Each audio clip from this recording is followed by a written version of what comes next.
Bienvenidos y bienvenidas a todos y a todas a este espacio del día de hoy. Eh, Gracias a las personas que trabajaron fuertemente por ver un poco de lo que vamos a revisar o lo que vamos a conocer un poco en este espacio de filantropía comunitaria. Eh, em, Darle pues entonces la bienvenida a este espacio que como saben es mensual de filantropía. Llevamos poco tiempo, pero vamos poco a poco avanzando. También invitarles desde Red Colaborar pues a las diferentes experiencias que tenemos como red. La siguiente semana también tenemos dos espacios muy interesantes que aprovecho, les invito también a la cuña, y es que el miércoles tenemos un panel sobre el fenómeno del niño y cómo desde el trabajo comunitario podemos apoyarnos pues, con este tema pues que afecta a toda la región. Y también tenemos un cafecito que también es uno de los eventos que nosotros tenemos mensualmente, que va a ser sobre neurolingüística y va a ser dado por un líder de comunidad de Colombia que va a hablar sobre neuroplasticidad y resiliencia. Y ese espacio será el jueves también a las 4. Todos los eventos los pueden encontrar en nuestra plataforma, ahí están en eventos, entonces súper invitados a esto. Y por último, también tendremos una clase maestra este mes, el 25, que va a ser sobre el registro SAM y va a ser dado por la COSEAL de Colombia, que es Irene Bermúdez. Entonces también les hago una invitación muy especial. Y pues bueno, otra de las experiencias pues es este nodo que también pues ha avanzado un montón. Entonces, como todas las sesiones iniciamos hoy, también nos veremos en un mes, como les decía, y le daré paso entonces a Circe, que va a presentar a las personas que hoy nos van a dar este espacio, que seguiremos pues trabajando. Entonces, sí, gracias. Muy buenos días, qué maravilla volvernos a ver y estar aquí, sobre todo pues agradeciendo, como dice Ale, el esfuerzo que se ha puesto, que hemos puesto todos, todas, para lograr pues empezar a recolectar información y pues varios aspectos que son en este intercambio de saberes esenciales en este nodo y que va a estar en un momento más a cargo de Facundo, quien ha estado con mucho entusiasmo, mucha creatividad llevando esto adelante y que viene también como para pues animarnos más, ¿no? A los que aún estamos en proceso de hacer este alzamiento de datos en el Drive, pues ya, perdón, en el link que nos ha mandado Facundo, ya nos los mostrará. Y por otro lado, dentro de esta agenda, tenemos el gusto de recibir a Laura y a Checo del Centro Fasol, que, digamos, ellos vienen y han preparado por solicitud de interés que surgió en la sesión cuando estuvimos con Artemisa y Luis, el hecho de continuar ahondando sobre los estudios que han hecho. Entonces ellos pues tendrán a bien facilitar este espacio y también vamos a tener la oportunidad de que se escuchen, nos escuchemos en este intercambio de preguntas y se pueda abrir, ¿no?, más espacio para este conocimiento. Y una vez dicho esto, pues le doy la palabra a Facundo, que nos permita, por favor, apreciar lo que se ha avanzado y posteriormente ya tendremos a Laura y a Checo. Muchas gracias, bienvenidos, bienvenidas. Muchas gracias, Circe. Muchas gracias a todas, a todos. Mi nombre es Facundo Ibarlucía, de la Red Comunidades Rurales de Argentina. Y bueno, como compartió Circe, a partir de la última reunión, ahí les compartí el link, empezamos a hacer una sistematización de recursos del nodo. La verdad es que es increíble la diversidad que tenemos desde los distintos países y la experiencia. En la Red Comunidades Rurales estamos implementando por primera vez una convocatoria de proyectos y poder compartir con ustedes que muchos tienen gran experiencia y trayectoria. Para nosotros fue una aceleradora, como una maestría poder hacerlo, y decíamos qué bueno sería tener las convocatorias de cada uno, la bibliografía de cada uno, las capacitaciones, cómo acompañan a los proyectos, cómo dan seguimiento, y se nos ocurrió hacer esta sistematización a través de un formulario que es el que ven ahí, que ahora lo voy a compartir en pantalla para que lo podamos ver a quienes no lo han podido revisar, donde básicamente se pide información del nombre de la organización, bueno, que nos compartan quién es el que lo está completando. hay una posibilidad de mapear a la organización arrastrando, tienen que darle permiso siempre cuando sale, digamos, ahí el cartelito, darles permitir para encontrar el mapa. Y la posibilidad de que compartan, ¿no? Cómo están haciendo sus convocatorias, cuál es el enlace al sitio web, los documentos y materiales que utilizan para contabilizar las contrapartes de los proyectos y dar seguimiento a esos temas, bibliografía y materiales de apoyo, enlaces a capacitaciones que haya brindado la organización. Y este formulario lo que nos permite es empezar a relevar un montón de datos y a tener un directorio de lo que está haciendo cada una y cada uno. Yo fui compartiendo ahí en el WhatsApp y también conversando con cada uno, y la verdad es que los resultados fueron increíbles, porque a partir de todo este relevamiento empezamos a tener, hice una integración de esta herramienta con Google Drive. Empezamos a tener una carpeta de Drive en donde nos aparecen todas las organizaciones y lo que fue compartiendo cada organización. O sea, la persona que completaba eso recibía un correo electrónico con el acceso a la carpeta de Google Drive, que ahora les voy a compartir también por aquí. Entonces, de esta manera, lo que sentimos es que empezamos a tener como una biblioteca digital, desde la cual empezamos a tener una visualización de lo que está sucediendo. Más o menos para mostrarles algunas métricas, la han contestado unas 11 personas, aparece 12 por el primero, yo hice una prueba ahí para ver si funcionaba bien el formulario, y está más o menos en un promedio de 7 minutos completar esta encuesta, así que no les va a llevar mucho tiempo, y realmente el beneficio es muy grande porque a partir, digamos, de completar la encuesta van a poder acceder a todos los materiales que se fueron sistematizando. Para que se den una idea, no sé si se ve por ahí el mapa, generé también y lo compartí por WhatsApp de todas las organizaciones que lo fueron compartiendo. Es un mapa dinámico donde pueden entrar y ver qué es lo que completó cada organización. Ahí las veo a las chicas del Fondo Región Colonia, justo abrí su enlace. Pero bueno, hay de un montón de países. Y también, bueno, está la carpeta, ¿no? En Google Drive, desde donde pueden entrar a cada organización para chusmear, bueno, cómo hace la convocatoria. Nosotros, por ejemplo, cargamos una guía para acompañar a las organizaciones, los anexos de las rendiciones, cómo los hacemos, los materiales complementarios. Y todo esto estoy generando también alguna forma de verlo como más amena para que nos quede y quizás después compartir en la web de lo que es Red Colaborar, que es un mapeo que tiene una lectura más ágil que se hace con StoryMap, que es una herramienta que está muy buena para poder explorar, digamos, cada una de las organizaciones. Yo me tomé el atrevimiento, después esto, si quieren corregir algo, me pueden escribir por el WhatsApp y lo vamos editando, pero de agarrar de los sitios web de las organizaciones que fueron completando, una breve descripción, ¿no? Con el sitio, con la dirección al sitio web y los materiales que compartieron, donde este enlace directamente te lleva a esa carpeta de Google Drive con la información. Yo que me imagino un mapa lleno de puntos con un montón de organizaciones y que bueno, cuando vamos a encarar un proceso de construcción de filantropía comunitaria, poder ver, bueno, qué es lo que están haciendo colegas en otros países, en otras regiones, cómo lo están encarando y si hay alguna duda puntual sobre alguna organización, que puedan contactarse directamente con esa persona y tener un intercambio, ¿no? Bilateral para conocer más qué es lo que se está llevando adelante. Este es un primer paso, ¿no? Es un borrador. La verdad es que fue muy espontáneo y les agradezco a todas y todos los que fueron acompañando el proceso. Les quería abrir un poco la cocina, como digo yo, que es la herramienta, ¿no? Que utilizamos, que se llama Jotform.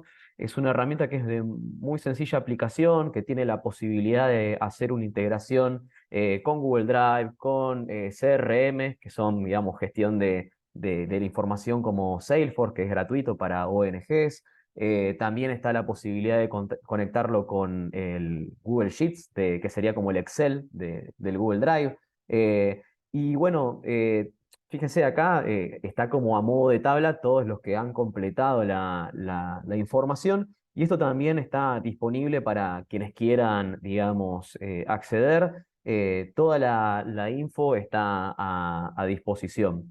Em, Creo que tenemos un potencial enorme en el nodo, de poder construir una gran biblioteca digital, por decirlo de alguna manera, desde la cual podamos aprovechar la experiencia de todas las organizaciones.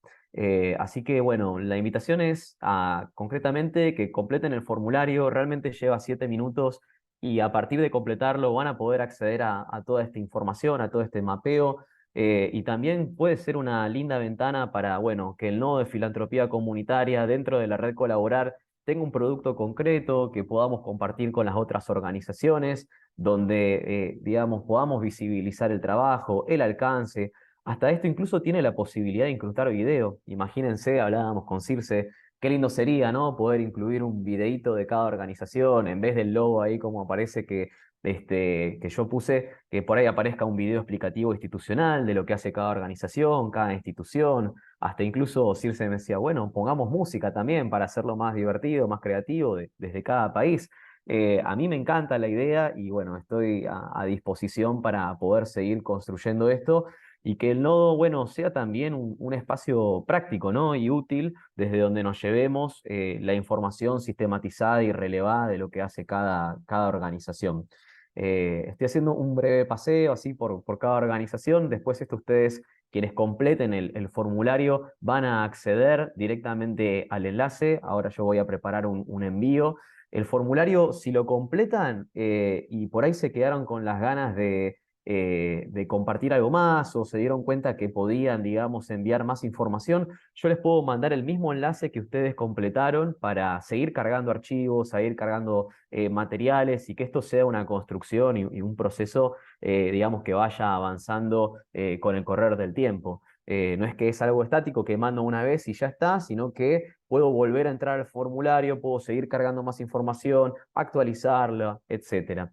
Y bueno, todos creo que están en el grupo de WhatsApp. Sé que hay muchas personas que se integraron hace poquitito. Les voy a estar escribiendo por privado. Creo que hay gente de Panamá que se ha sumado, bueno, y de otros países. Mi idea es poder generar un vínculo directo con cada uno por si surge algún problema en completar el formulario, bueno, que podamos resolverlo.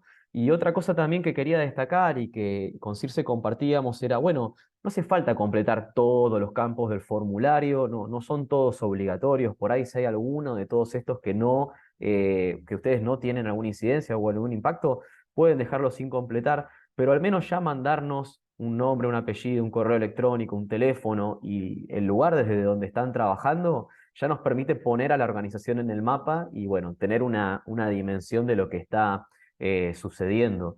Es increíble porque somos un montón de países y tenemos desafíos en común y poder, digamos, construir y codiseñar esto, la verdad que nos puede generar una ventaja muy grande a la hora de innovar, a la hora de inspirarnos en desafíos y en procesos que han tenido otras organizaciones. Sé que estamos medio justos con el tiempo, justo estoy compartiendo, entonces no veo cómo vengo con el reloj. Siempre somos medio acelerados los argentinos y tenemos un lenguaje así fuerte y llano, así que les pido disculpas si hay algo que no se entendió o fui muy rápido, pero estoy a disposición para seguir construyendo en este proceso y bueno, y que sea algo útil, ¿no? Y que nos pueda servir a todas y a todos en este camino. Muchas gracias y bueno, por favor les pido que aprovechen ahora a copiarse ese link, a agendárselo, a guardarlo y también ahora les dejo mi celular por acá, así me pueden escribir con consultas o dudas cuando necesiten. Así que bueno, muchas gracias y dejo ahí la palabra por si alguno tiene alguna consulta o bueno, Circe, si querés ya avanzar con las personas de Fasol que tienen cosas muy interesantes para compartirnos. Yo solo iba a hacer un Gracias. comentario, Circe, antes, Sí, qué pena. Voy a poner sí, el link en la descripción del grupo de WhatsApp para que no lo pierdan. Listo, ahí también va a gracias. quedar, entonces pueden volver solo a la descripción. Y que esto igual la idea sí es subirlo a la plataforma, pero lo iremos, ¿cierto? Apenas vayamos como dándole cuerpito, también luego la idea es subirlo y aprovechar la plataforma. Entonces lo voy a Es, dejar ahí, listo. sí, es correcto, estamos en proceso y felicitarte, Facundo, y a todos por su participación. Sus gracias a que se han tomado este tiempo y estas ganas de ahora sí que aparecer en el mapa y de estar colaborando. Pues pasamos la palabra a nuestros invitados de hoy, a Laura y a Checo. Bienvenidos, bienvenida Laura, y les escuchamos. Mucho gusto que estén acá. ¿Qué tal? Muy buenos días, gracias. Es un gusto realmente estar aquí y estoy segura de que podremos compartir algo interesante, pero seguramente vamos a aprender muchísimo más nosotros. Así es que bueno, para ir avanzando, voy rápidamente a compartir mi pantalla para poner una pequeña presentación. Y me dicen cuando ya la vean, sí, por favor.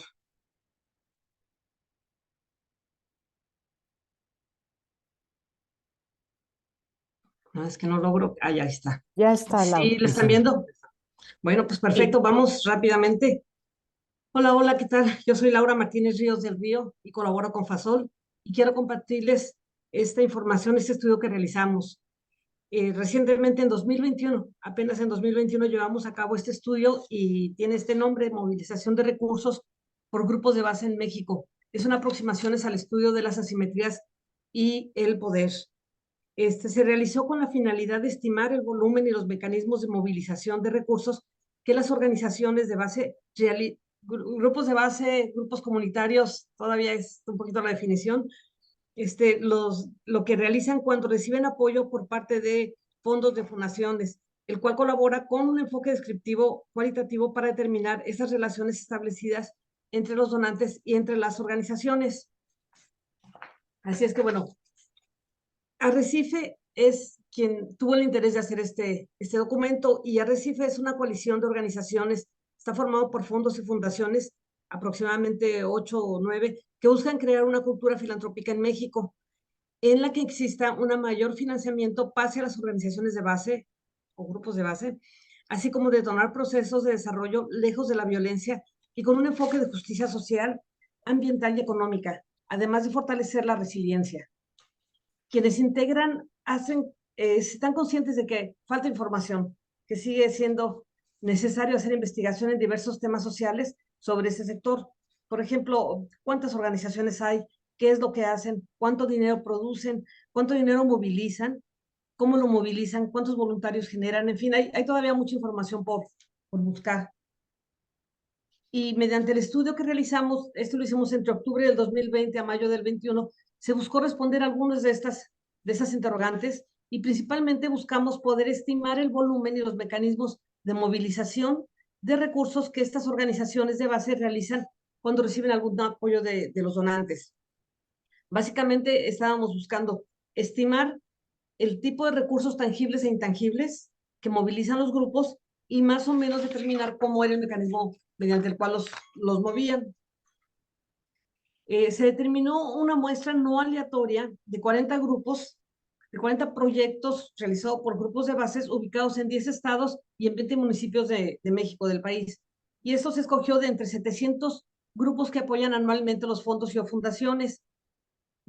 Todos ellos los conforman Arrecife.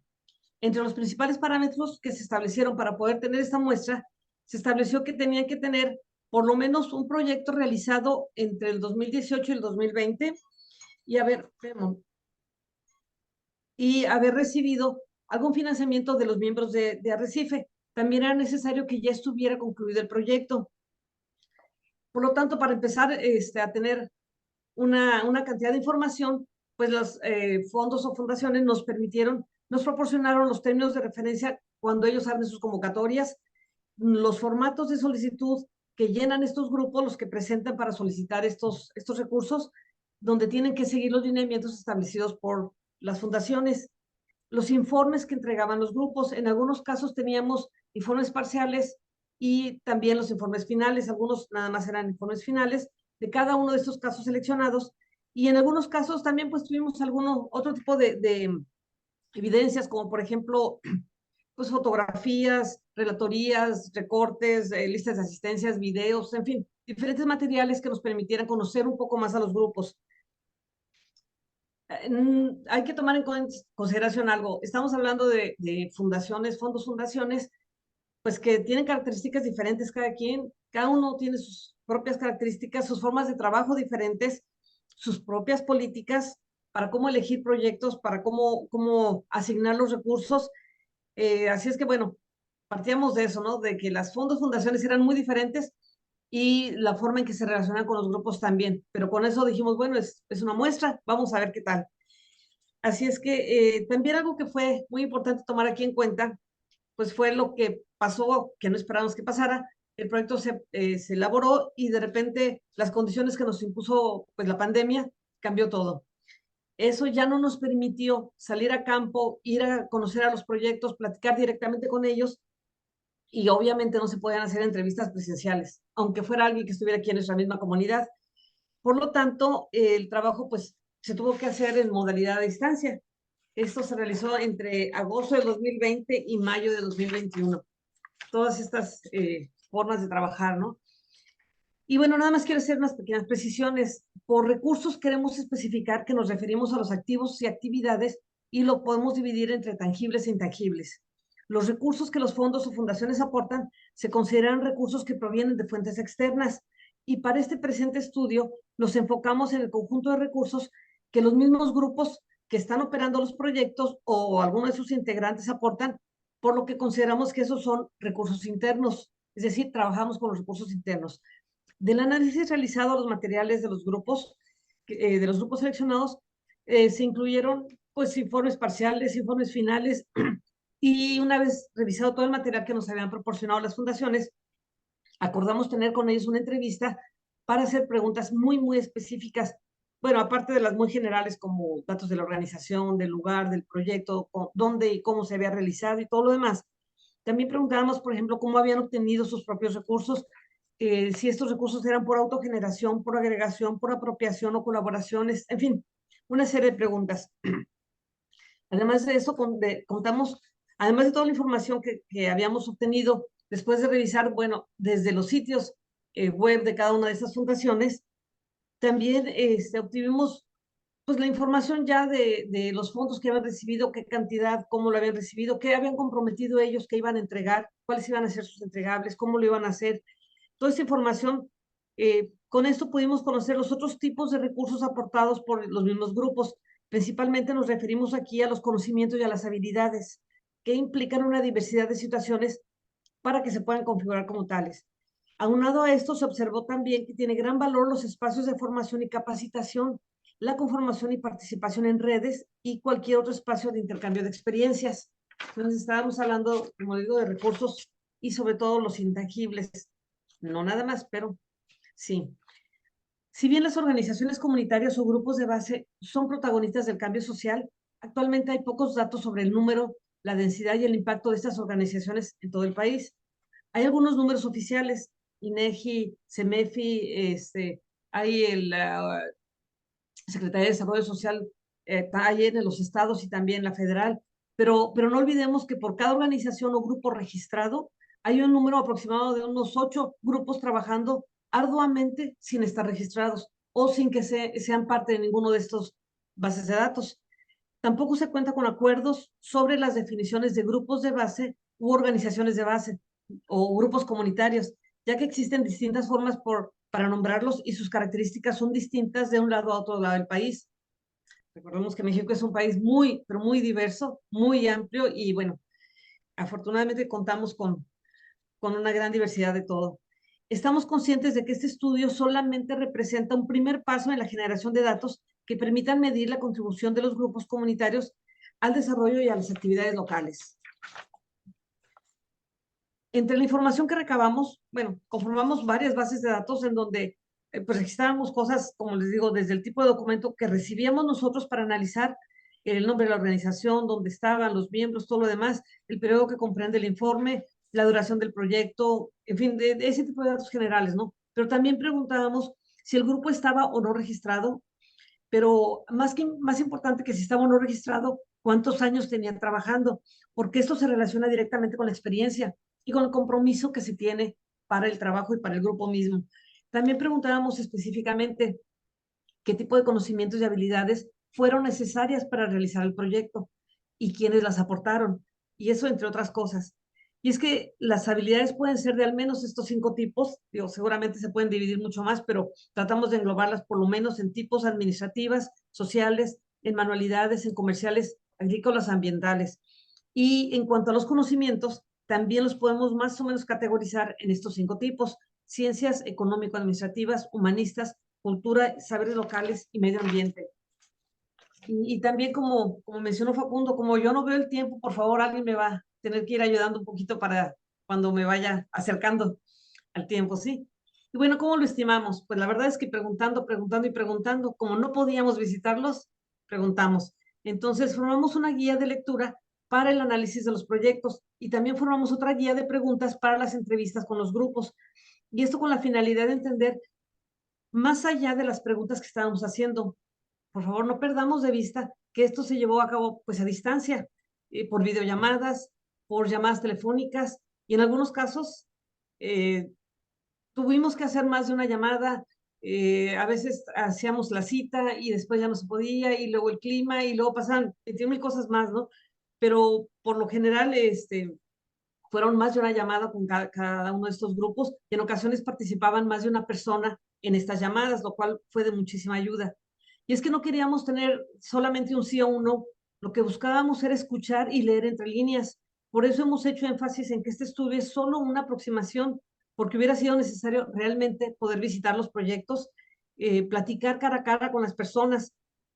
Sin embargo, bueno, considero que logramos un muy buen nivel de confianza, suficiente para tener la información más clara y puntual posible, pues, dadas las circunstancias.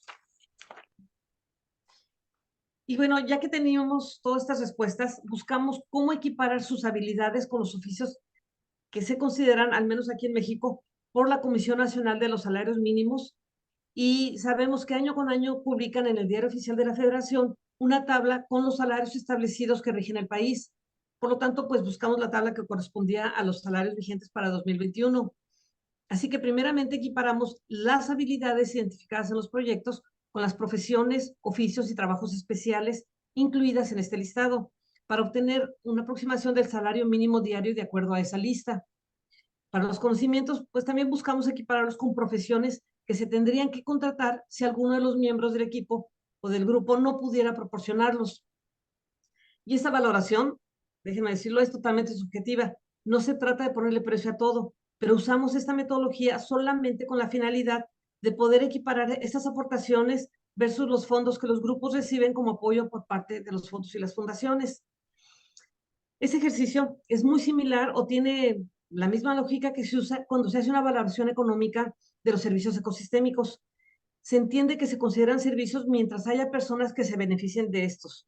Y la lógica es el pensar que si se perdieran estos servicios ecosistémicos, ¿cuánto tendríamos que pagar para volver a tenerlos? Por ejemplo, cuando un humedal está funcionando adecuadamente, la filtración que hace cuando hay lluvias torrenciales y inundaciones, por ejemplo, en las ciénegas de Nueva Orleans, que se hubieran evitado inundaciones catastróficas causadas por los huracanes. Entonces, en este estudio la lógica es básicamente la misma. Entendemos que el conocimiento ancestral transmitido de generación en generación es invaluable, pero si el grupo tuviera que contratar a un experto, por decir algo, en herbolaria, ¿cuánto tendría que pagarle? Sí, así fue como buscamos más o menos equiparar los conocimientos y las habilidades.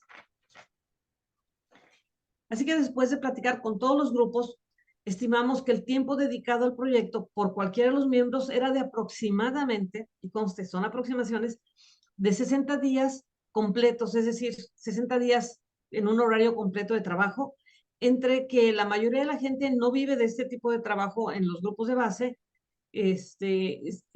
sino que lo hacen en sus tiempos libres. Y en los casos en que sí se les paga, sabemos que no reciben el salario real correspondiente, como si estuvieran en una empresa. Son siempre menores los salarios, ¿no? Así es que consideramos que esa era una buena estimación. Y bueno, esto implica considerar a todos los participantes claves en el proyecto para tener un estimado. O sea, como les digo, tratamos de estimarlo en función a lo que platicamos con todos los grupos.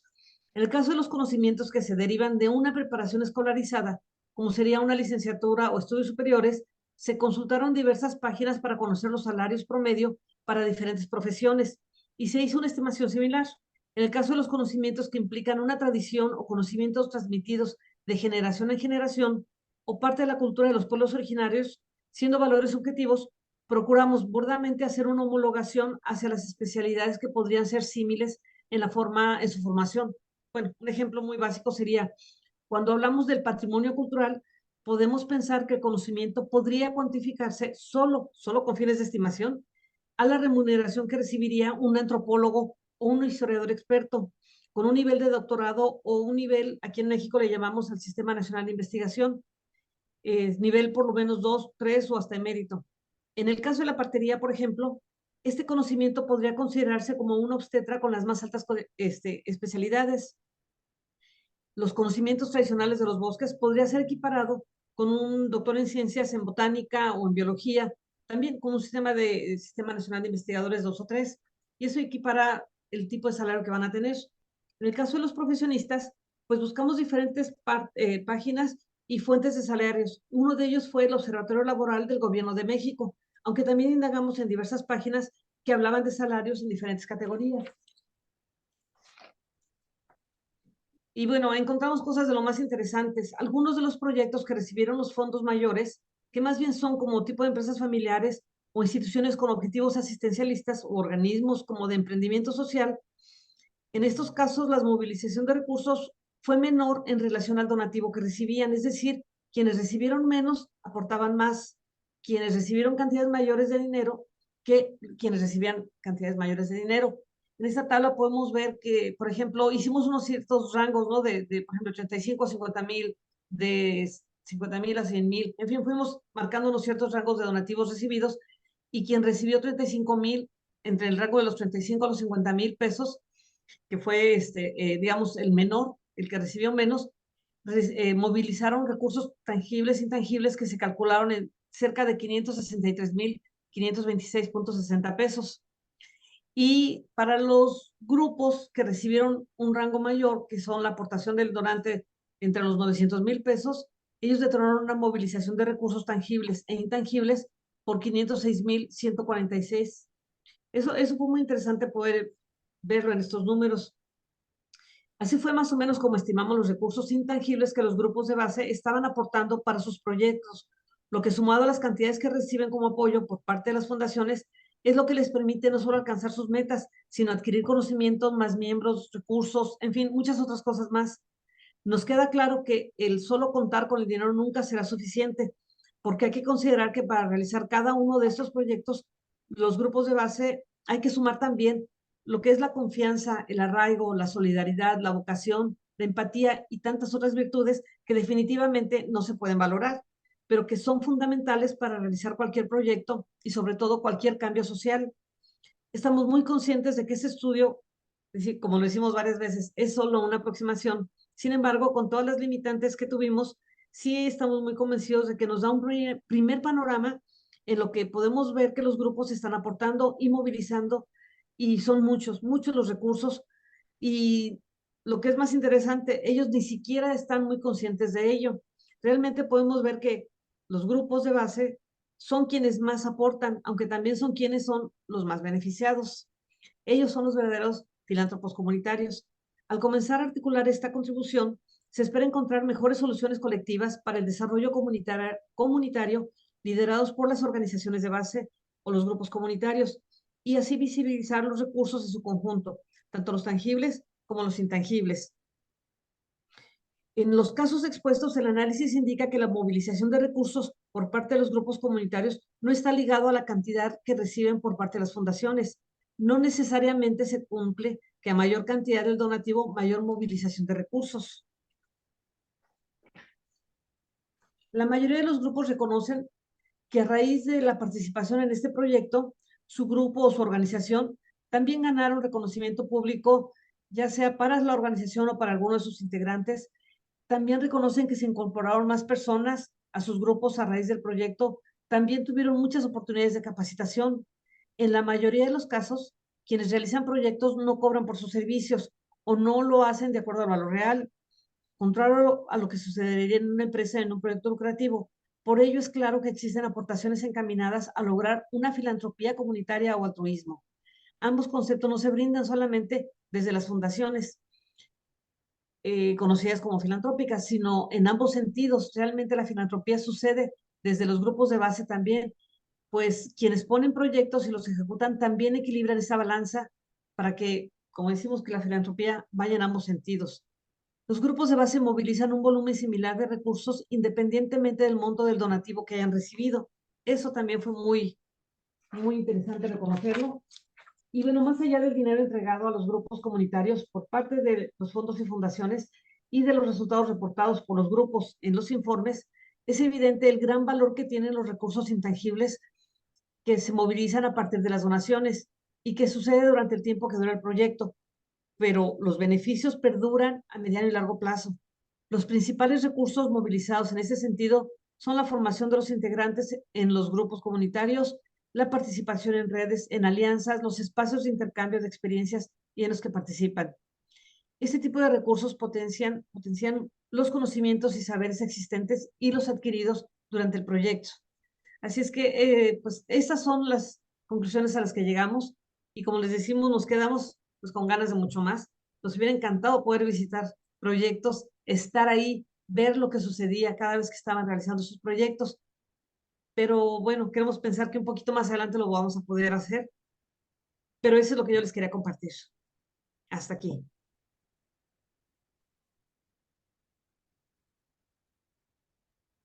Muchas Muchas gracias, gracias. Laura. Así, Ay, sí. perdón. Checo, adelante.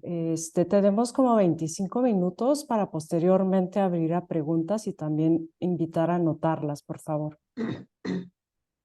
Excelente, muy bien. Gracias, Laura, y gracias a todas y todos por estar aquí y por el interés. Lo que yo les voy a compartir ahora, digamos que es una parte en realidad también complementaria de esto primero que les comenta Laura y que veo también que ya habían revisado un poco o habían entrado en esta discusión en la sesión pasada, pues que tuvieron, ¿no? Entonces, yo voy a hacer como una presentación en dos partes. Me dicen si se ve la presentación. La Sí. primera parte tiene que ver porque estamos como tratando de ver desde dónde podemos tomar el tema, pues, ¿no? Desde dónde podemos enfocar el tema de la filantropía. Y obviamente aquí hay dos esferas también, o sea, una parte de lo que sucede en la esfera privada y en la esfera pública con respecto a lo que aportan mujeres y hombres para el trabajo en comunidades y porque estamos hablando, ¿no? De grupos comunitarios, de comunidades, de colectivos, pues, ¿no? Entonces, yo primero voy a hacer así algunas anotaciones generales que inciden también en lo que tiene que ver con la filantropía, pues, ¿no? Como quiera que le vayamos a llamar después, porque también sabemos que es un tema que no está definido, que causa a veces un poco, por decirlo así, de comezón, ¿no? El hablar de filantropía o de filantropía comunitaria. Pero lo primero que voy a hacer referencia es que estas aportaciones no están exentas o más bien están muy relacionadas con lo que se realiza, el trabajo que se realiza en la esfera privada y que tiene que ver con el trabajo de cuidados, pues, ¿no? Como sabemos, mujeres y hombres, y principalmente mujeres, diría yo, realizan aportaciones de gran importancia en el trabajo, pues, ¿no? Y sobre todo en la esfera privada, pues, ¿no? Entonces, vemos que existen contribuciones, por ejemplo, en el trabajo doméstico y de cuidados que se realizan en los hogares, que ahorita vamos a ver la importancia que tiene y que no se suma, pues no se agrega, no se cuantifica o no se incorpora a las cuentas que se hacen en los proyectos que se realizan.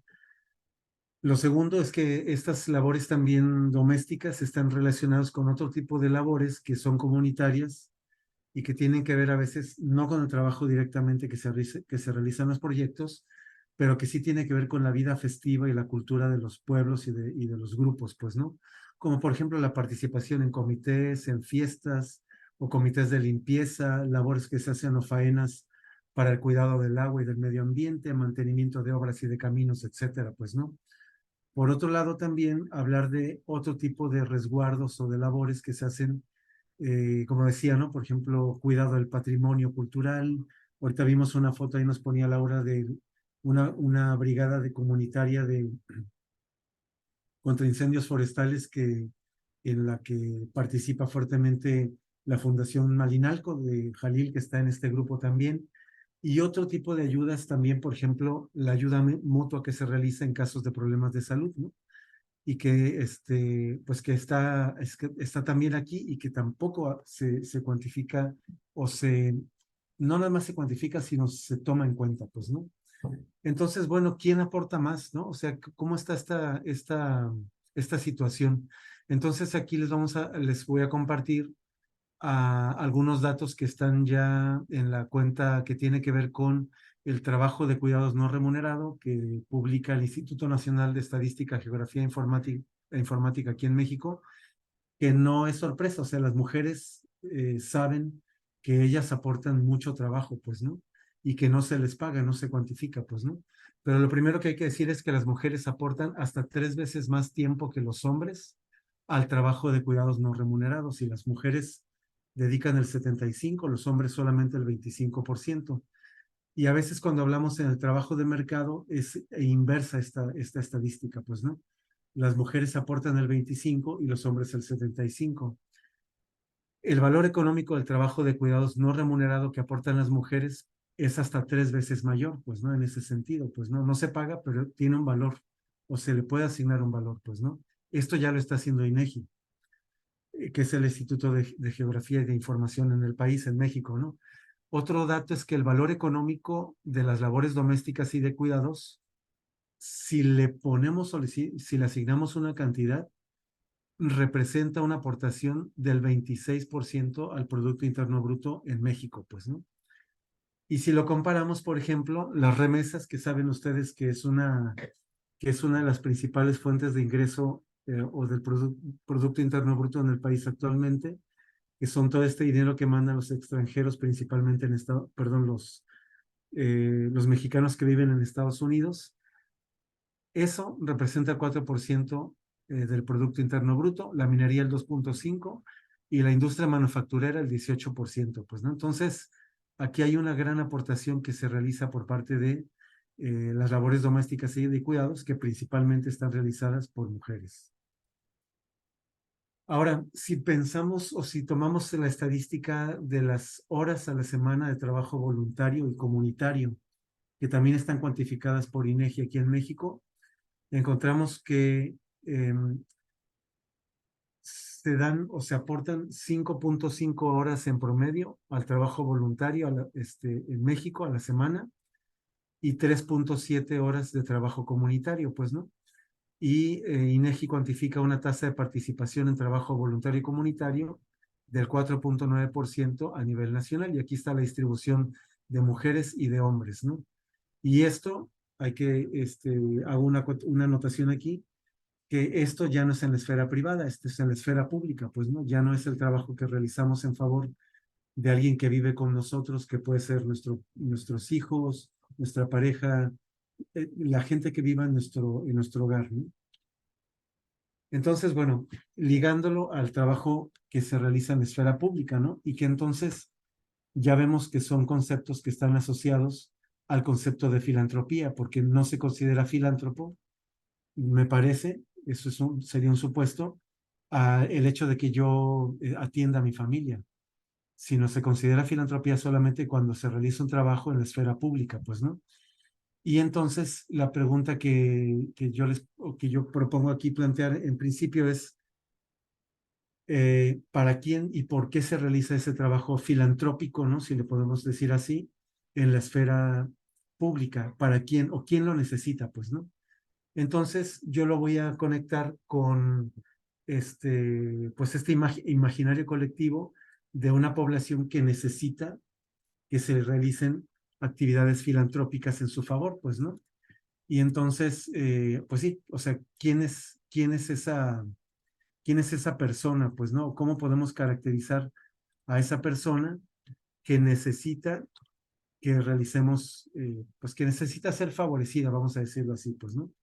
Por el trabajo filantrópico? Entonces, yo les pongo aquí, bueno, algunos datos de la Comisión Nacional de Evaluación de la Política de Desarrollo Social en México, y que digamos que esta comisión es la que decide el grado de vulnerabilidad, no de pobreza, sino de vulnerabilidad, y que entonces no solo se considera el ingreso económico, sino otro tipo de rezagos, como por ejemplo el rezago educativo, el acceso a servicios de salud, la calidad y espacios de la vivienda, los servicios básicos de la vivienda, el acceso a seguridad social, alimentación, cohesión social y accesibilidad de movilidad, pues, ¿no? Entonces, este conjunto de datos, de acuerdo aquí en México, digamos, nos caracterizan a una población, a un grupo que necesita cierto apoyo de algún agente externo, pues, ¿no? Y que yo lo conecto, pues, entonces, con una institución que realiza actividades filantrópicas, pues, ¿no? Bueno, algunos datos de contexto. En México, el 52.8% de la población recibe ingreso inferior a la línea de pobreza por ingresos. El 44% de la población vive en situación de pobreza. El 24% es vulnerable por carencias sociales, es decir, tiene rezago educativo o no tiene servicios de salud o no tiene seguridad social o alguna de las otras. El 24% no es pobre ni está en condiciones de vulnerabilidad.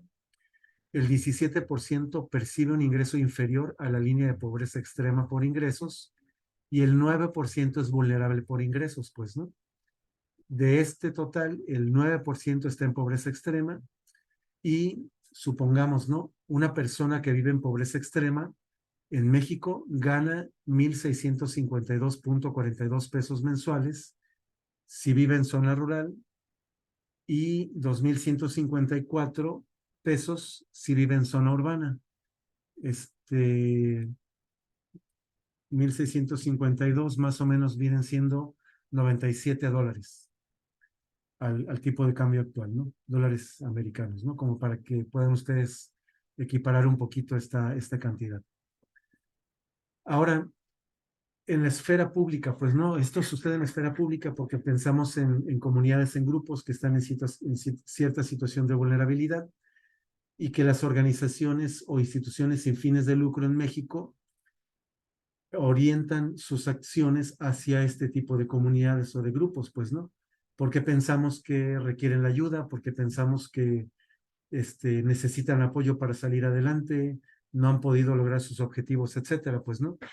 Entonces, ahí es donde les presento algunos datos de contexto también, que estos datos son del Centro Mexicano de la Filantropía en México, y la aportación de estas instituciones sin fines de lucro en México al Producto Interno Bruto se evalúa en 694,000 millones de pesos. El valor del trabajo voluntario se cuantifica de acuerdo con con CEMEFI en 153,000 millones de pesos. Es decir, se aporta un 2.9% al Producto Interno Bruto y dice CEMEFI que en México hay 1,541 personas que trabajan dentro de estas instituciones que tienen un trabajo remunerado, ¿no? Que ahí, por ejemplo, entrarían quienes son empleados de base de estas instituciones sin fines de lucro, y CEMEFI cuantifica 2,034 voluntarios que trabajan dentro de estas instituciones en nuestro país. Y pues yo les diría casi en el recorrido que hemos hecho ahorita dando algunos talleres en el país, de seguro la gente que participa en estos grupos rebasa por mucho esta cantidad de personas, de trabajadores voluntarios, ¿no? En México, el 23% de las aportaciones que se realizan a estas instituciones sin fines de lucro vienen de personas físicas. Si lo comparamos con Estados Unidos, el 69% viene de personas. Y aquí yo quiero destacar el destino de estos donativos que están cuantificados por CEMEFI. El 65% de los donativos se destina a actividades asistenciales. En Estados Unidos, el 29% se destina a actividades que tienen que ver con la religión. Bueno, entonces, hay distintos conceptos que están relacionados con filantropía. Ahorita les voy a me voy a cambiar ya a lo que tiene que ver con el proyecto que estamos realizando, que es complementario al estudio que comentaba Laura. Hay distintos conceptos relacionados con filantropía, depende a quién le preguntemos y su contexto: voluntariado, altruismo, asistencialismo, filantropía, caridad, humanidad, piedad. Hay muchos conceptos que son sinónimos y ninguno de estos todavía decidimos, no sabemos pues cuál define mejor la palabra. Lo que sí sabemos es que es un concepto amplio, un término amplio, polisémico, que tiene distintos significados y que pues lo que queremos es pensar, por ejemplo, en una nueva narrativa sobre filantropía comunitaria, y por eso FASOL este año está desarrollando un proyecto que tiene 3 componentes. El primero son estos 3 talleres que se impartieron en el país. El segundo componente son 6 cortometrajes documentales que revelan o relatan o registran 6 historias, digamos, de movilización de recursos y de actividades filantrópicas en 6 grupos diferentes en el país. Esos ya casi están listos y espero que muy pronto podamos compartírselos también aquí en este nodo de filantropía. Y el tercer componente del proyecto es el seguimiento a 10 subvenciones, que ese está en proceso todavía. Entonces aquí lo que les compartimos es los resultados de los talleres que se impartieron, que tienen que ver con esta nueva narrativa sobre filantropía comunitaria que que pensamos que es importante, pues, ¿no? Bueno, se realizaron 3 talleres, uno en Hermosillo, en el norte del país, otro en la Ciudad de México, en el centro, y otro en Oaxaca, en el sur del país, entre el 23 de marzo y el 28 de julio. A estos talleres asistieron un total de 70 personas, de las cuales el 44 fueron mujeres y 26 hombres. Participaron personas de 27 grupos de base distintos. Tuvieron presencia 6 fundaciones o financiadoras en estos grupos, entre ellos la Fundación Comunitaria Oaxaca, que Jonathan nos acompaña hoy aquí, también Jalil de la Fundación Comunitaria Malinalco y otras fundaciones. Acudieron grupos de 19 estados de la República. Los participantes en promedio de edad fue de 46 años, el mayor tiene 81 años, el menor 24 años, y asistieron 18 personas de pueblos originarios. Estos talleres tuvieron estos 4 supuestos, ¿no? Nosotros asumimos, ¿no?, que las formas organizativas, es decir, los grupos, las comunidades, tienen capacidad autogestiva, son resilientes, tienen capacidad de incidencia y están dispuestas y pueden transformar su realidad. Las fuentes de recursos no siempre reconocen y potencian las contribuciones de estos grupos de base y comunidades y colectivos, que se requiere fomentar una perspectiva horizontal, flexible e incluyente en la relación que se establece entre grupos de base y donantes, y que el ambiente donde participan, el ecosistema, podríamos decir, ¿no?, de financiadoras y formas organizativas, existen relaciones asimétricas, pues por muy buena onda, por decirle, ¿no?, como decimos aquí en México, o todavía persisten relaciones de poder y relaciones asimétricas donde no se visibiliza de manera suficiente la capacidad y las aportaciones de los grupos de base. Entonces, después de esta serie de talleres, nosotros, ya les digo, digamos, sistematizamos las percepciones sobre filantropía, sistematizamos las percepciones sobre las aportaciones diferenciadas de hombres y mujeres, sistematizamos la concepción que se tiene sobre el trabajo de cuidados en la esfera privada, el trabajo voluntario en la esfera pública, y lo que les comentamos aquí son algunas de estas elementos que pensamos que son importantes para una nueva narrativa sobre filantropía comunitaria y sobre movilización de recursos que permitan una redistribución del poder. Ustedes comentaban, bueno, el shift the power, pues en realidad el poder, no es que queramos cambiarlo, o sea, el poder sabemos dónde está, lo tienen las comunidades y los grupos de base, pues, ¿no? Pero quizás necesitamos saber cómo se puede visibilizar mejor ese poder y esas capacidades que tienen los grupos, pues, ¿no? Y hay retos importantes, sobre todo cómo hacer visible lo intangible, pues, ¿no? O sea, hay muchas dudas, hay muchos desacuerdos sobre por qué tenemos que cuantificar todo, pues, ¿no? O sea, por qué tenemos que poner en la lógica capitalista las aportaciones de los grupos, pues, ¿no? Etcétera. Entonces, bueno, eso es lo que está aquí en el centro, ese es el debate. Y lo que yo les comento aquí, que de esta sistematización, nosotros pensamos que podemos, o sea, ¿cómo se dice? Como traspolar o podemos anclar o hacer, ¿cómo se dice? Concretar, ¿no? 41 sugerencias específicas que pueden ser consideradas en la relación entre donantes y grupos de base, ¿no? Por ejemplo, las que tienen que ver con las expresiones de esta nueva narrativa sobre filantropía en las relaciones entre donantes y grupos,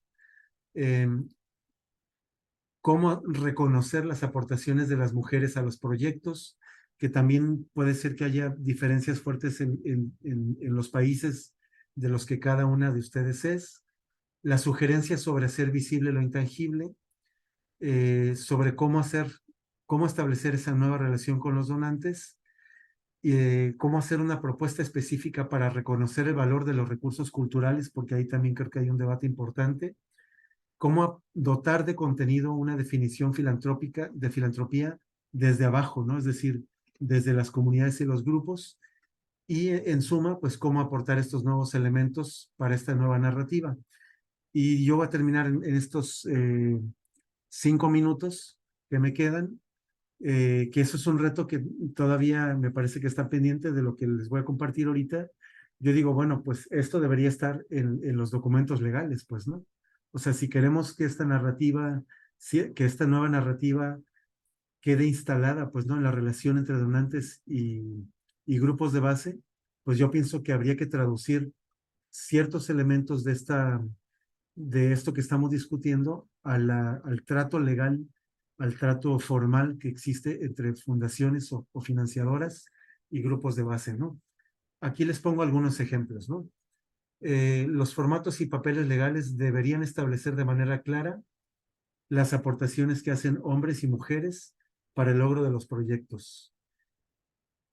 Todos los recursos intangibles deberían ser reconocidos hasta donde sea posible. Por ejemplo, los saberes, el rescate de la cultura, el tiempo que se aporta, el liderazgo, los valores, las distintas formas de ancestralidad que existen, la valoración simbólica que tiene el territorio para las personas y también, obviamente, otros recursos que son los tangibles y que esos a veces ya se les llama contraparte, pues, ¿no?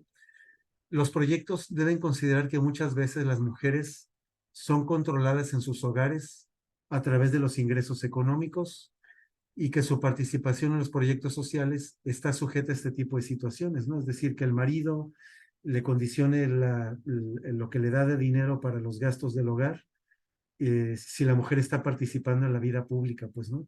Eso en México, no sé el contexto de Costa Rica o de Argentina o de otros países en los que ustedes están, en México sigue siendo eso un tema, pues, ¿no?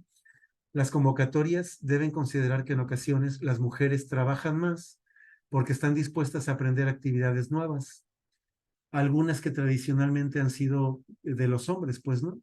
Y los hombres no estamos dispuestos a veces a lo contrario, pues, ¿no? Entonces las mujeres están dispuestas a aprender albañilería. Ese es un testimonio de Alma que está aquí en la imagen, de Xochocotla, Morelos, que en el sismo del 2017 las mujeres se fueron a reconstruir comunidades y viviendas, pues, ¿no? Pero luego los hombres no estamos dispuestos a aprender otras habilidades en las que tradicionalmente habían participado las mujeres, pues, ¿no? Otros elementos son generar estrategias de acompañamiento, porque las mujeres que adquieren liderazgo y se hacen públicas su participación, se les señala y se les difama. Y luego también las financiadoras, cuando aportan recursos para que las mujeres adquieran este nuevo rol en la vida pública, las financiadoras no tienen políticas de acompañamiento. Y si hay mujeres defensoras del territorio, se ponen en peligro hasta su vida, pues, ¿no? Y entonces ya queda la mujer expuesta y no se le da un acompañamiento y bueno, pues se pone en peligro su vida, pues, ¿no? Incluso, pues, ¿no? Vimos casos en Oaxaca de mujeres que están amenazadas, que tienen que cambiar sus dinámicas, etcétera, que las presionan escoltas de gobernantes, o sea, hay un tema muy fuerte ahí, pues, ¿no? Las financiadoras deben hacer el esfuerzo por conocer mejor a los solicitantes y evitar imponer su agenda a los grupos y las comunidades. Las financiadoras deben considerar que muchas veces las personas que participan en proyectos muchas veces no reciben un sueldo por ello y deben invertir una segunda y a veces hasta una tercera jornada para que los proyectos sean posibles, pues, ¿no? Considerar también que la tenencia de la tierra, principalmente en poder de los hombres, sigue siendo una expresión de la desigualdad de género en comunidades y ejidales, por lo menos en México. Los programas e iniciativas de formación de capacidades para los grupos y colectivos representan un recurso muy valioso, y también recordar que cuando se reconozca el valor de todas las aportaciones, no será necesario monetizar lo intangible. La pregunta es, bueno, ¿cómo hacemos visible todo esto sin monetizarlo? Pues, ¿no? Los recursos materiales que se destinan por parte de las financiadoras no serviría si no hubiera aportaciones intangibles por parte de los grupos de base. Y finalmente, que las financiadoras deben tomar en cuenta que la cosmovisión es un recurso cultural intangible y que se traduce con una conexión con el territorio. Y eso es bien complicado de poder hacerlo visible, de materializarlo, o que quede instalado, pues, ¿no? En los contratos o en los informes, pues, ¿no? Entonces, bueno, ya me sonó aquí mi alerta. Pues conversemos, ¿no? Estamos a la orden. Gracias por su atención y pues muy contento de compartir esto con ustedes. Espero que haya muchas dudas y muchas preguntas. Bueno, yo creo que está súper interesante todo lo que estamos viendo el día de hoy. Aquí habían unas preguntas que había hecho Facundo a la presentación de Laura. No sé, Facundo, si se las quieres aquí como contar, y luego también habían unas preguntas aquí para Checo. Bueno, muchas gracias. Y una pregunta que me surgió mientras estabas hablando, bueno, que ustedes hacían una cuantificación anual de algunos salarios. En Argentina puntualmente estamos en un proceso hiperinflacionario y diariamente cambian los precios constantemente. Entonces, preguntar si cómo podemos anclar, digamos, la cuantificación de la contraparte, si utilizando una moneda, por ejemplo, como puede ser el dólar, o utilizando porcentajes relativos al proyecto, por ejemplo, viendo del total de un proyecto que se financia, qué porcentaje se está aportando de contraparte. Y después otra pregunta también que me había surgido, bueno, es que mencionaron diversas técnicas para relevar los datos de las contrapartes, como las llamadas, videollamadas, encuestas, talleres. Eh, Quería preguntarles cuál les resultó más productiva, cuál fue más efectiva, digamos, en cuanto a inversión de tiempo y la calidad y el tipo de respuestas que obtuvieron. Eh, y bueno, también cada cuánto sugerían hacer la medición, digamos, dentro de la implementación de una iniciativa, si había alguna frecuencia, no sé, mensual, trimestral, semestral, anual. Muchas gracias. De nada. Bueno, fíjate que sobre el tema de la inflación, eso es muy, muy complicado, pero por ejemplo, nosotros en nuestro caso también le dimos muchas vueltas y entendemos que en nuestro mismo país es complicado los precios, no estamos hablando de un solo tipo de salario. Es más, el país está dividido en dos zonas. La zona norte, que tenemos una dinámica demasiado cercana con Estados Unidos, por lo tanto tenemos un salario diferente que el resto del país. Pero en esta tabla de salarios en la que nos estuvimos basando, lo que sí es que viene precisamente por las dos zonas económicas. Entonces viene el centro del país y lo que se paga en las franjas fronterizas. Entonces vimos dónde estaban los proyectos seleccionados y bueno, la mayoría de los proyectos, la mayoría, no todos, la mayoría, la gran mayoría estaban en el centro del país. Entonces retomamos eso. Pero también algo que nos ayuda es que esta tabla de salarios por oficios y todo lo demás se publica año con año y esa está publicada en función a la inflación que se va teniendo en el país. Entonces eso nos da un estimado bastante similar. Por ejemplo, este año, por ejemplo, hubo un incremento en el salario mínimo. Por lo tanto, la tabla que usamos en el 2021 ya no es vigente. Si tuviéramos que volver a hacer el estudio para el año que entra, ya no usaríamos la misma. Primeramente, eso ya determinaría mucho, ¿no? Porque se considera la inflación y se consideran las zonas económicas y entonces desde ahí ya tenemos un parámetro diferente. Eso es en nuestro caso. Yo sí pienso que en el caso, como ahorita ustedes que tienen esta hiperinflación, sí conviene utilizar alguna moneda que sea como, digamos, como intermedia, o que podría ser un poquito más estable que podría ser el dólar, mientras las cosas se estabilizan un poco más económicamente en el país. Es nada más, como te digo, es nada más como para tener una idea. Es como para hacer estimaciones, no quiere decir que sea a rajatabla, pero es una estimación, ¿no? Y eso es lo que hicimos nosotros. Y luego, en cuanto al cuál método, la verdad es que, como te digo, estábamos en la mitad de la pandemia, no podíamos ni siquiera salir de la casa, ya no digamos de la ciudad, cuanto menos viajar, cuanto menos ir a reunirnos con los grupos. Así es que te digo, todo fue por llamadas y también eso fue interesante porque pues le marcábamos y la gente decía, ¿y quiénes son? Y tuvimos que pedir de veras mucho apoyo, mucha ayuda de los fondos y fundaciones para que ellos fueran el canal mediante el cual dijeran, oigan, les van a llamar, miren, de estos teléfonos, de estos números, esas personas van a hablar con ustedes, nosotros les dimos su contacto. Fue un poquito difícil, digo, la gente de repente con desconfianza y todo, ¿no? Y finalmente teníamos videollamadas o llamadas telefónicas y nos tardábamos, a veces no era una, eran varias llamadas con un mismo grupo para poder tener toda esta información. Lo que sí siempre dijimos, sería muy diferente poder estar ahí. Y eso está relacionado con esto de que la frecuencia, este fue un primer proyecto que se hizo y como te digo, se tuvo que modificar considerando que no podíamos salir a campo, que se había pensado originalmente eso, allá salir, ir y visitar los lugares. Entonces, sí queremos ver la posibilidad de hacer una segunda parte de este proyecto con la posibilidad de salir, de ir, de escoger los grupos y visitarlos y sentarnos y como de propia mano, ¿no? De propia voz, escuchar todas sus narrativas, pero estando ahí, conociendo los proyectos y todo. Nos encantaría poder hacerlo no más allá del 2024. Creo que será muy útil tener ese otro parámetro y poder hacerlo más amplio también. No se tiene pensado hacerlo continuamente, pero por lo menos sí, darle esa siguiente fase como se había pensado originalmente con salidas de campo. Entonces nos encantaría y con mucho gusto si se llega a dar, es más, capaz de que hasta lo hacemos en Centroamérica y Sudamérica, no sabemos. Y yo a mí me gustaría agregar que, eh, o sea, yo les comentaba que este año, a la par de los talleres, que también sirvieron mucho para complementar esta información que habíamos hecho en 2021, este estudio, los talleres nos dieron mucha luz porque el taller fue un diseño, digamos, fue una estrategia metodológica, pues, ¿no?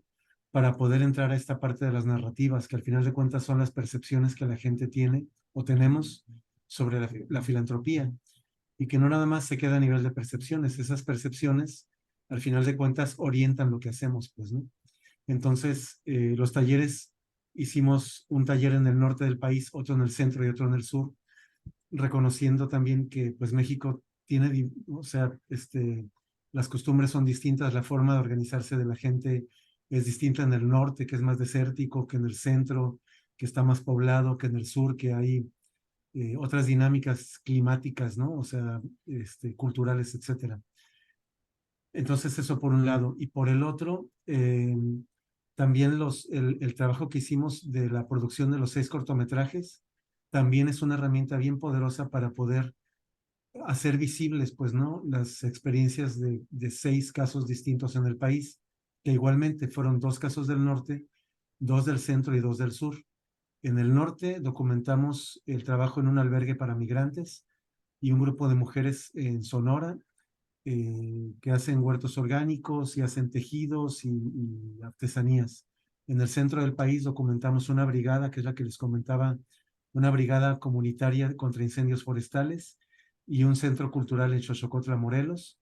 Y en el sur documentamos un grupo de tejedores de palma en Oaxaca, en Unión Hidalgo, y una red de economía solidaria en Jalapa, Veracruz. O sea, son 6 casos distintos en contextos rurales y urbanos en distintas regiones del país que también complementan muy bien lo que el estudio trata de hacer. O sea, el estudio, la gran batalla y que después nos dimos cuenta en los talleres era que la gente no está de acuerdo en que se quiera cuantificar los saberes, o sea, la herencia de su abuelo, de su abuela, sus conocimientos sobre el territorio, la gente no está de acuerdo en que se quiera cuantificar eso, pues, ¿no?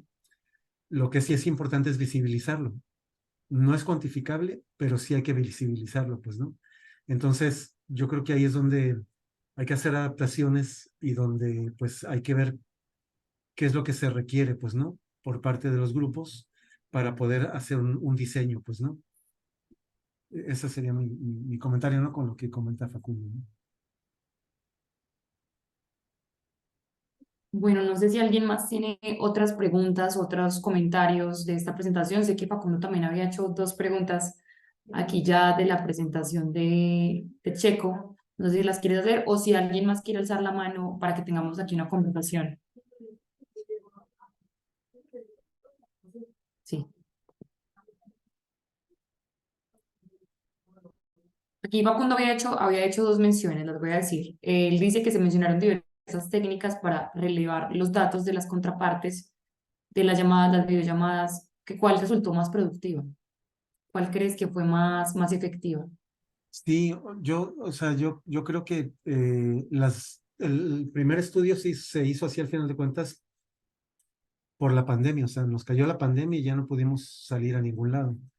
Y se hizo todo por videollamadas. Y ahora, este año que hemos estado en los talleres, yo creo que la mejor forma es, por ejemplo, tener un diseño como el taller, ¿no? Que reúne a la gente, tiene un diseño como, tiene una carta descriptiva, tiene un diseño de actividades, cada actividad tiene su objetivo que responde a los supuestos que yo les ponía en una lámina, ¿no? O sea, teníamos ciertos supuestos y esos supuestos tratamos de ver cómo lo perciben las personas en su experiencia. Y sobre todo en el taller también hay mucha intercambio entre los grupos, pues, y eso es bien valioso.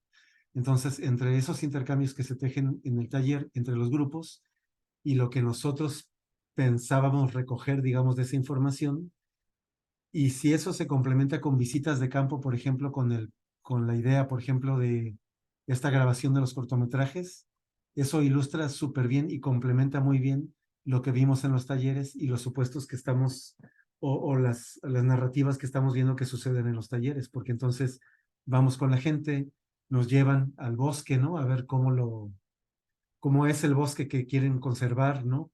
O nos llevan o nos reúnen con el grupo de mujeres y nos muestran el trabajo que hacen, cómo se organizan, los vemos caminando por las calles de su comunidad y vemos cómo interactúan con la gente. Y hay otras circunstancias que no se reflejan aquí y que, por ejemplo, en México es la inseguridad. O sea, teníamos que ir muy bien, sabiendo muy bien a dónde íbamos a ir, porque no en todos lados se puede sacar la cámara, no en todos lados se puede volar un dron, porque hay cuestiones de inseguridad bien fuertes. Y eso no se refleja en los talleres a veces, pues, ¿no?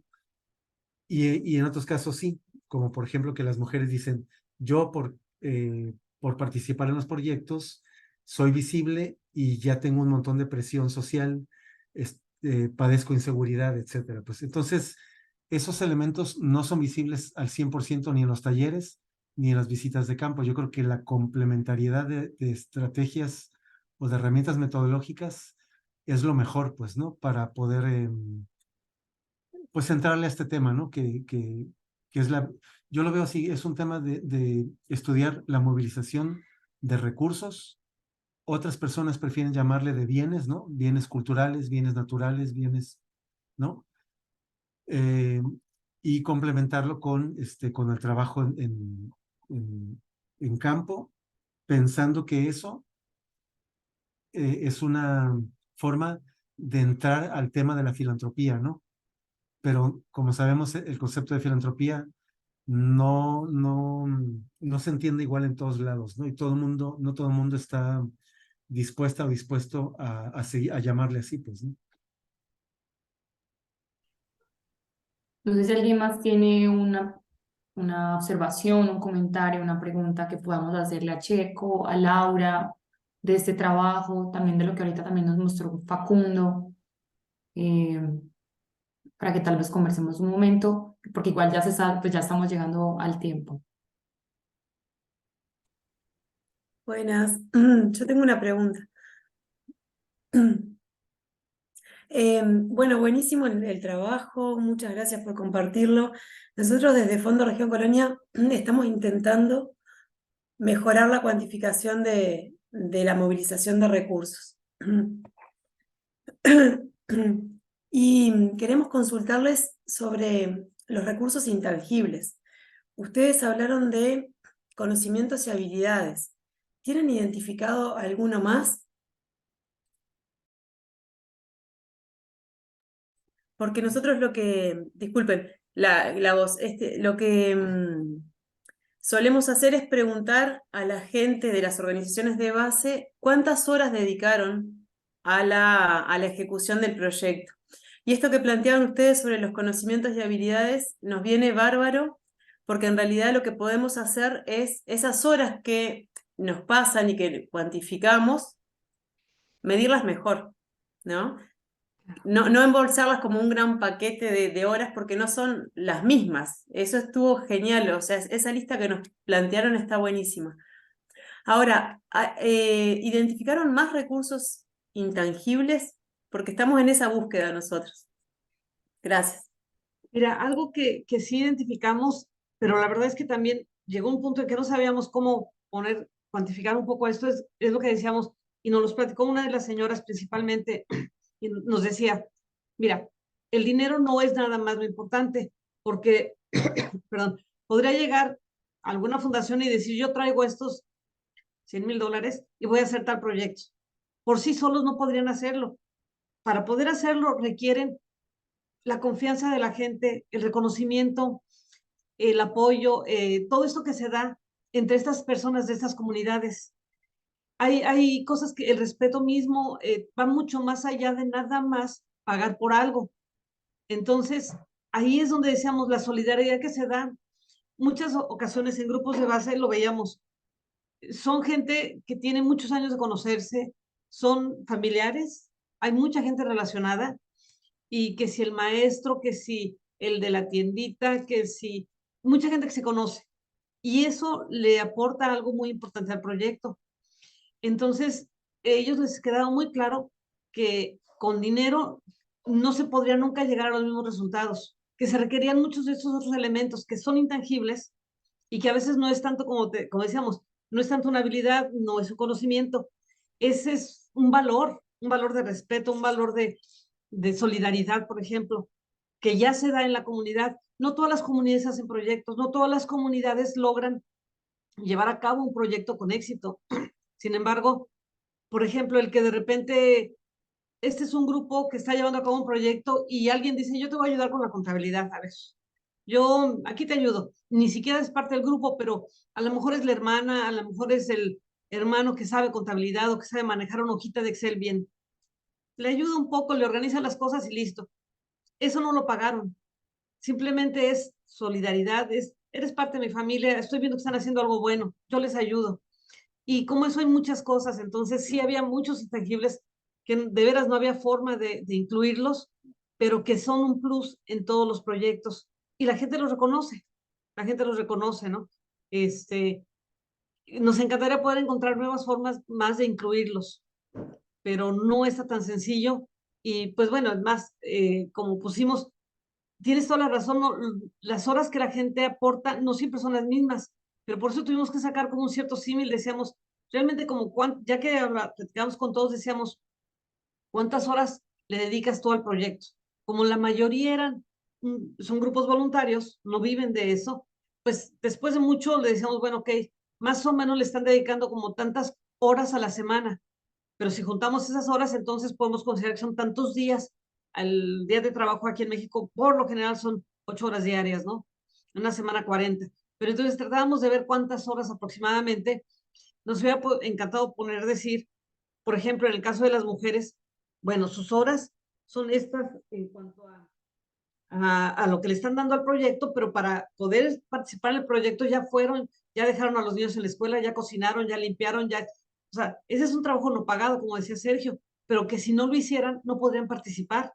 Entonces, esa es una aportación por parte de ellas. Pero bueno, no podíamos tener tanta información y teníamos que tratar de homologar un poco esta información. Entonces, intangibles hay muchos, muchos, muchos más, ¿no? Pero bueno, esto fue lo que más o menos pusimos.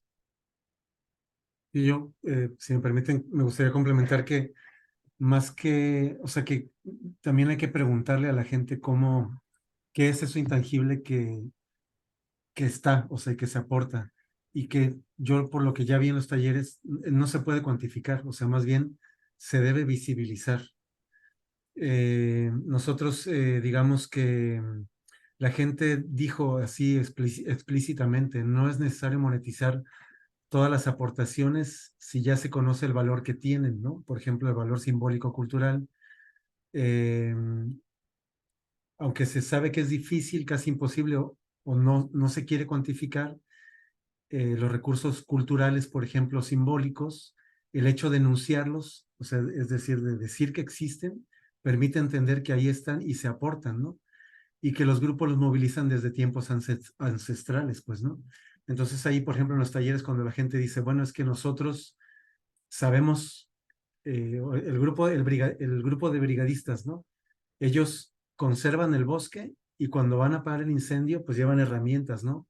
Azadones, palas, una bolsa de agua, ¿no?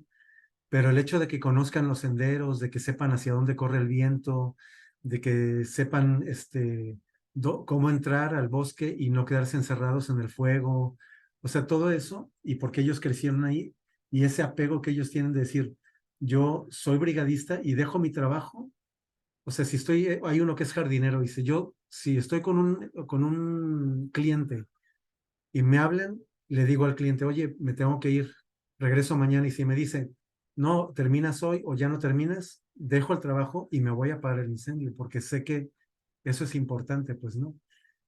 Entonces, ahí es donde yo digo, bueno, no se puede cuantificar como ese apego que esa persona tiene por el bosque, pero sí se debe visibilizar, o sea, es decir, se debe hacer explícito ese apego, se debe hacer explícito esa importancia que la gente le asigna a la vida, pues, ¿no? A la reproducción de la vida, pues, ¿no? Entonces, bueno, eso es lo que pensamos porque lo que no se nombra no existe, pues. Y entonces, ahí está donde la gente viviendo en su lugar, pues da por hecho un montón de cosas. Y muchas veces los donantes no conocen todo eso, pues, ¿no? Entonces yo creo que sentarlos en la mesa, hacer explícito eso, mostrarlo, le da pues esa importancia, ¿no? Que tiene, pues, ¿no? Y preguntaban aquí también, que si podíamos dar una breve descripción de los talleres. El taller es una sesión de 12 horas, en 2 días, o en día y medio más bien, donde participan más o menos 24 personas, o participaron, que venían principalmente de comunidades, de grupos, y también donantes. Se busca que esté equilibrado entre hombres y mujeres. En algunos participaron personas de pueblos originarios y pues es un taller que tiene, digamos, dinámicas tanto de integración como juegos, momentos de intercambio, donde los temas son, por ejemplo, reconocer la aportación de mujeres, la aportación diferenciada de hombres y mujeres a los proyectos, ¿no? Mostrarles o compartirles datos estadísticos sobre trabajo remunerado no remunerado de cuidados, compartirles datos sobre trabajo voluntario, abrir un espacio de discusión sobre los distintos conceptos de filantropía y qué opinan de ellos, pues, ¿no? Y así, o sea, más o menos ese es el diseño del taller. Se graba todo, se transcribe y luego pues se analiza la información, ¿no? O sea, sobre todo las participaciones de las personas, para poder generar no conclusiones generales, sino algunas ideas que se recuperan de las aportaciones de la gente durante el taller. Y el informe final de los talleres pensamos que quizás en un mes ya esté listo y que podamos también compartírselos, igual para que vean el detalle, la metodología que se utilizó y todo, por si, bueno, espero que les sirva también. Gracias. Creo que había una última pregunta de Gaby y ya Circe también aquí porque ya se estaba yendo el tiempo. Sí, Gaby, adelante, si quieres hacer tu pregunta. No, la puse aquí. Bueno, es un espacio muy rico para compartir como saberes, aprendizajes. Nosotros también estamos en otros espacios donde realmente tenemos que abogar por una cierta forma de promover el desarrollo que no sea, que no sea de abajo para arriba, que no se impongan ideas o soluciones que no tienen que ver con el contexto. Entonces, nosotros obviamente le ponemos mucho valor al tema de contrapartida y me imagino que han visto la guía, pero desde el trabajo que han hecho, quizás si pueden como ofrecer como un mensaje sucinto que ustedes transmitirían a como una audiencia que realmente no está completamente convencida de que esta es la forma de generar el desarrollo en un minuto o menos, justo antes de salir. No, y un poco para también dejar pensando, ¿no? Que sí es importante compartir esas experiencias, pero es importante también a tratar de convencer con evidencia clara de que esta forma de promover el desarrollo, de promover la filantropía local, va a ser la única forma que se va a poder sostener la sociedad civil local. Está Claro, bien pues bueno, complicado. Tenjo, mientras tú le piensas poquito, yo prácticamente nada más podría decir que estamos hablando no de donante y beneficiario, estamos hablando de coinversores, estamos hablando de dos partes iguales, que sería ideal que se pudieran sentar realmente a la mesa y proponer proyectos conjuntos de inversión prácticamente, los dos están invirtiendo. Entonces estamos aquí tratando de, como decíamos en algún punto de las presentaciones, de igualar un poco más esta balanza. No se trata de cuestiones de poder, se trata de trabajar juntos y de que se entienda eso, ¿no? Por eso es como visibilizar todo esto. Nada más. Y se la dejo a Sergio, a ver qué nos dice él. Sí, yo voy a recuperar algo que surgió en los talleres precisamente y que sí me puso también a pensar a mí y no es para nada, digamos, no es mi expertise, sino que estamos tomando lo que la gente dijo, pues, ¿no? De los talleres, pues, ¿no? Pero hay algo bien importante que es el hablar de un nosotros. Y ese hablar de un nosotros es un cambio también de mentalidad importante de fondo, porque el asunto de la filantropía es yo tengo y te doy. Y ya sea que te pide informes o te dé el dinero o te dé lo que sea, y sea, o sea, en las condiciones que sea, pues, ¿no? Y lo que la gente nos dijo en algunos talleres es que, no, es que en nuestra comunidad no se habla de que yo te ayudo a ti o tú me ayudas a mí, sino que somos nosotros. Y ese nosotros estamos en el mismo barco y lo que te pase a ti me importa a mí porque somos nosotros, pues, ¿no? Entonces, esa parte es me parece que es bien profunda y bien interesante porque sí nos lleva a decir, ah, caray, pues no es que tú la fundación o el donante y yo el beneficiario, pues no, sino que somos nosotros, pues estamos en el mismo barco, ¿qué vamos a hacer? Pues no. Y entonces ya la fundación, pues no me puede pedir solamente informes a mí, yo también, a ver, fundación, pues, ¿no? Es reciprocidad y estamos en el mismo nivel, entonces es un nosotros y estamos corresponsables, pues, ¿no? Yo por ahí creo que eso no está desarrollado en los informes, pero esa parte de nosotros creo que puede ser muy poderosa en este sentido. Muchísimas gracias. Como siempre, se nos queda corto el tiempo, ¿cierto? Como para continuar estos diálogos y esta escucha. Y bueno, quisiera cerrar con una buena noticia o varias.